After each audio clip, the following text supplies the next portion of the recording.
April 20వ తేదీన జీవముగల దేవుని మాటలు. లూకా సువార్త 2వ అధ్యాయము 1 వచనం నుంచి 7వ వచనం వరకు.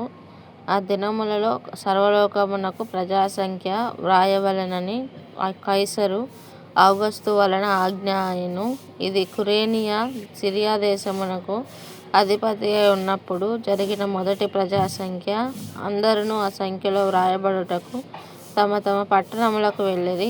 యోసేపు దావీదు వంశములోను గోత్రములోను పుట్టినవాడు గనుక తనకు భార్యగా ప్రదానం చేయబడి గర్భవతి అయి ఉండెన. మరియతో కూడా ఆ సంఖ్యలో వ్రాయబడుటకు గలిలయలోని నజరేతు నుండి యూదయలోని బేత్లెహేము అనబడిన దావీదు ఊరికి వెళ్ళెను.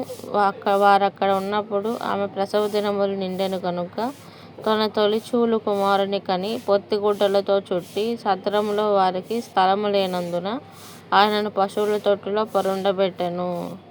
ఆమేన్. స్తోత్రం తండ్రి, పరిశుద్ధాత్మదేవ, స్తుతులు స్తోత్రములు తండ్రి. ఇదిగో తండ్రి, ఈ దినంనైనా మీ బిడ్డలందరినీ కూడా తండ్రి రక్షణతో నింపండి దేవా, పరిశుద్ధాత్మతో నింపండి తండ్రి. రాబోయే శోధన కాలంలో మీ బిడ్డలందరినీ కాపాడండి ప్రభువా. అయ్యా, మీ బిడ్డలందరికీ తోడే నీడే ఉండండి దేవా. పగలు మేఘస్తంభమై రాత్రి అగ్నిస్తంభమై తోడే నీడే ఉండమని నజరేయుడైన యేసుక్రీస్తు నామములో తండ్రి అడిగి వేడుకుంటున్నాం ప్రభువా. Amen, amen, amen.